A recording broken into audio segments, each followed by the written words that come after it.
You want to ride? Yes, ma'am. Climb on.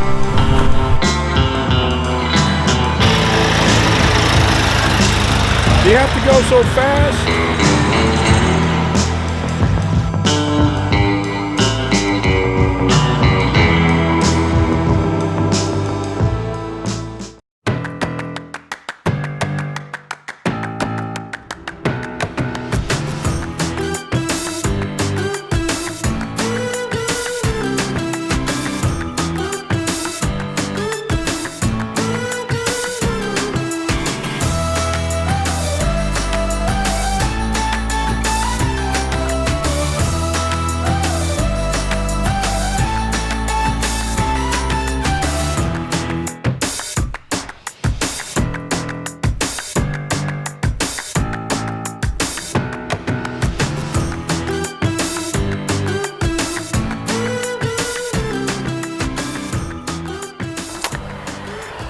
Well, this is a nice treat.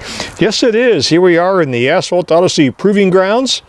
Outdoors in the middle of January, which doesn't happen too often. We've got a campfire going over here, but it's rather smoky, so we had to rearrange, and so here we are. You just didn't want to be the smoke dummy. My calling. Yeah. So one of the challenges we have is that during the winter months, and I know we're a little bit soft, our friends from the north certainly will remind us how soft we are, but we don't ride much during the winter months. And so we have to work on a strategy to kind of keep our mental health up where it needs to be. Yeah. And what we tend to do is plan trips. And so this year we have a bit of a doozy in the works. Well, it is the longest and most complex trip I've ever planned and hope to execute. Yeah. So what makes it, what is it? Where are we going? We are going to leave our home here in coastal Virginia, and head west to the California coast and come back. A round trip. We call it a lap around America, 7,000 miles spread out over 60 days. It's going to be fun. It's going to be interesting. It's going to be challenging. Yeah. We're going to have moments where we're going to go to tell ourselves, whose idea was this? Yeah. So what is your biggest fear, your biggest challenge for this trip? You know, there are so many things that could potentially go wrong. You try to think about what could go wrong, anticipate that. My biggest fear is one of us getting injured or getting sick. Everything else we can work around. Mechanical issues, weather issues, that sort of thing. Yeah. But those are the things we can't fix instantly. And it's such a dynamic trip. So many moving parts. Well, it's a constant change. We're never going to be in any place longer than a couple of days. Yeah. So almost every day we wake up, we're going to be someplace new. We have a format that works for us. We ride 3, rest 1, sometimes rest 2, and occasionally we'll rest 3, but that's the format, ride 3, rest 1. And that's what we want to do, so we won't have trip fatigue, because as John Steinbeck said in his book Travels with Charlie, a trip takes on a life of its own, and oftentimes a trip will end before it's over. And so we don't want that. I learned from the lessons in the trip we did in 2019's Asphalt Odyssey, and I didn't take enough rest days coming back, and I wore myself out in just riding nonstop to get back home.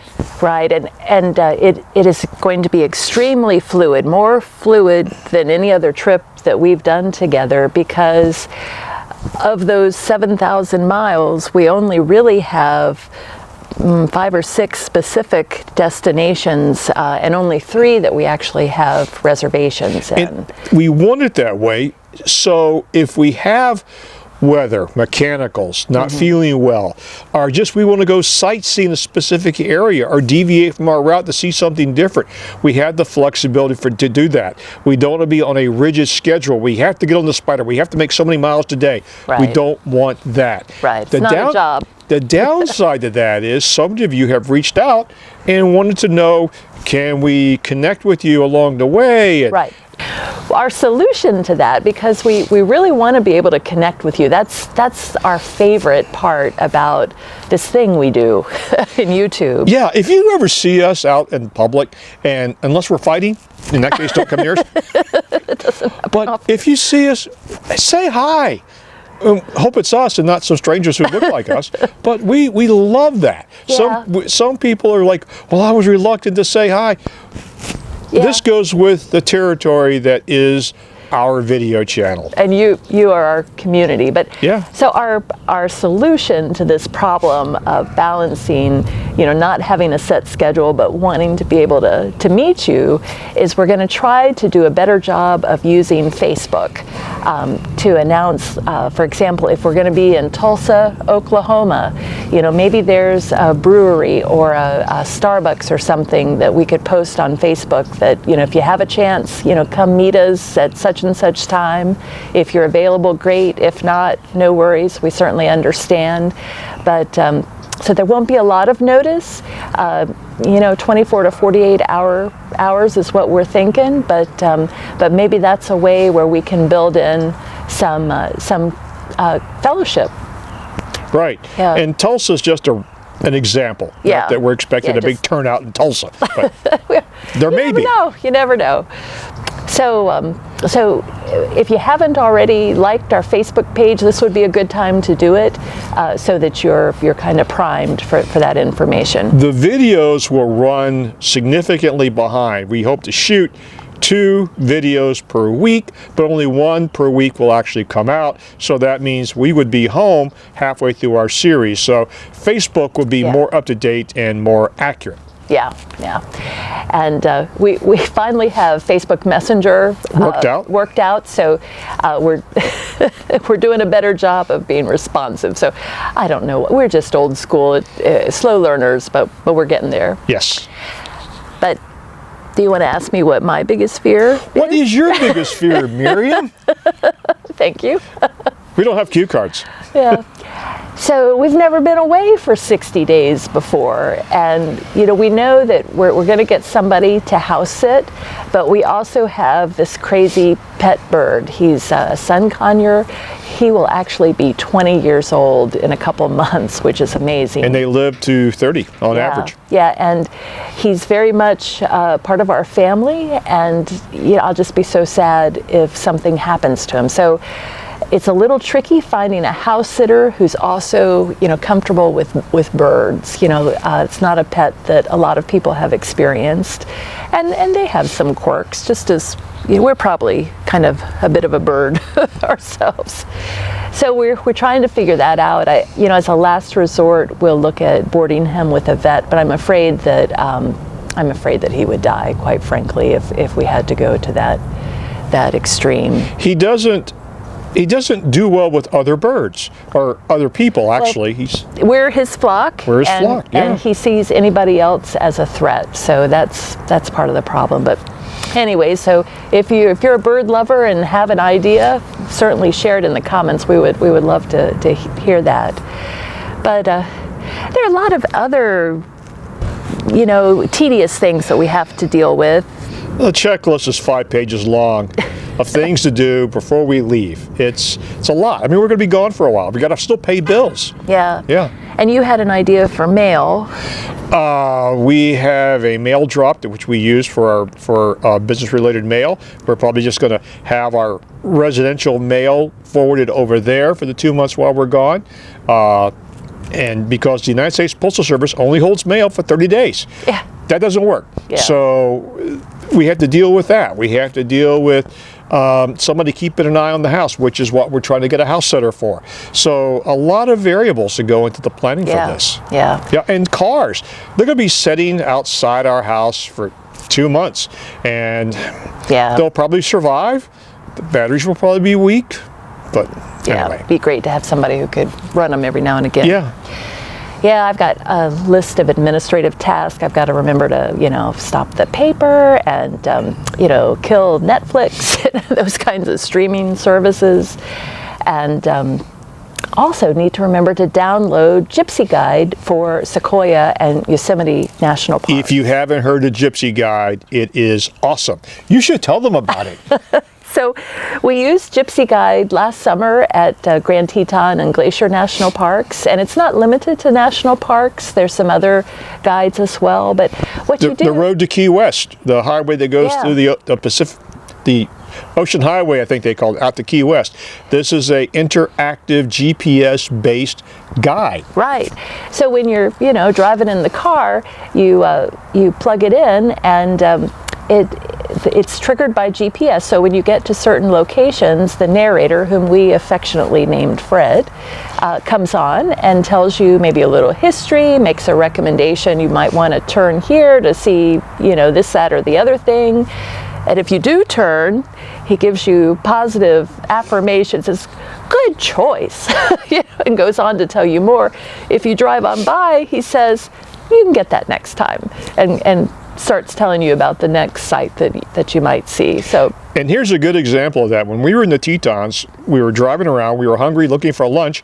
We had asked some local people in the area about a restaurant recommendation. We got one, but as we got closer to the place we were going for lunch, Fred told us, he goes, and this little visitor center also has a nice little restaurant. Yeah, so if we've just relied on Fred, he would have come through. Yes. Yeah. So another challenge we have is the last couple of years we've really enjoyed the meetup at Shenandoah National Park over the July 4th weekend. So not thinking we're going to be up for it this year. Getting back home the last couple of days of June, maybe even the first part of July. Yeah. We don't know exactly. I'm going to need a spa day. Yeah. Or two. We will not be doing the July 4th meetup this year. But we're thinking that we're going to try to plan it for Labor Day, a little bit later in the summer. Probably have an evening gathering Friday before Labor Day, maybe a ride on Saturday if the weather's nice, and we'll probably stay through Labor Day, but you can stay as long as you're able to. That's the Shenandoah National Park.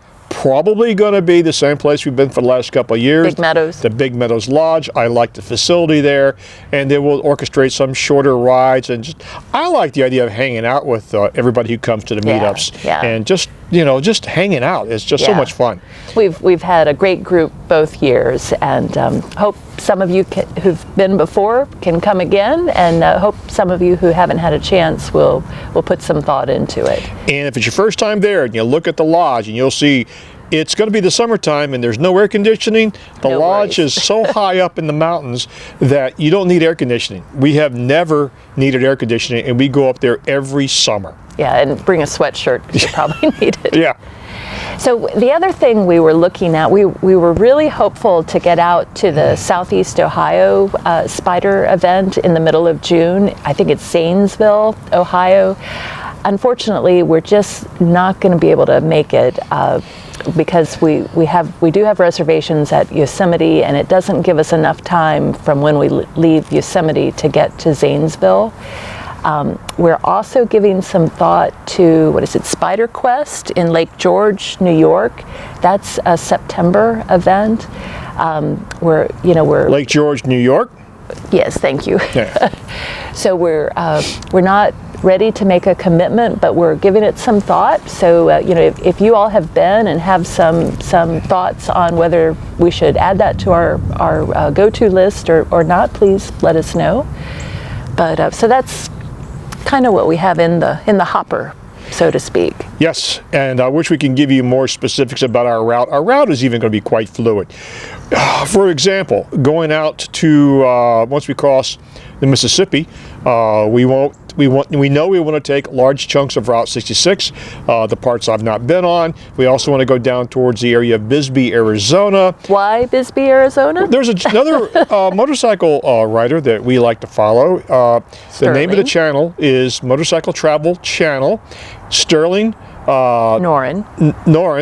Not only is he a BMW adventure rider, he does videos, and he also operates a hotel down in the Bisbee area. And it'd just be cool to hang out there and perhaps even get a chance to meet him and his young lady friend Eva, who helps manage the hotel, and they go on trips together. If you haven't had a chance, check out that channel. It's pretty cool. Yeah, he's a very talented videographer. He did that professionally, and you know, one of our heroes, I guess you could say. It's just like to watch him prepare meals in the field. That's, and he camps. Yeah, which we will not be doing.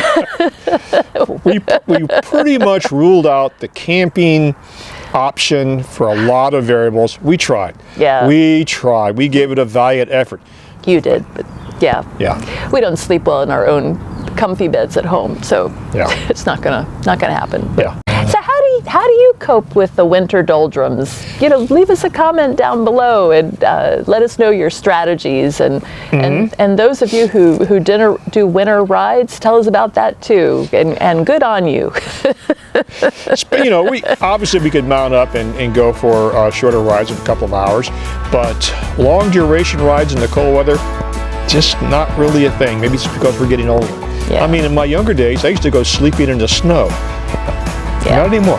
Well, thanks for hanging out for our outdoor chat this afternoon. Yes. And we're excited about this trip. And you know, if you have any thoughts to share, please do so. We'd love to hear from you. So, y'all take care. Thanks for watching. Bye-bye.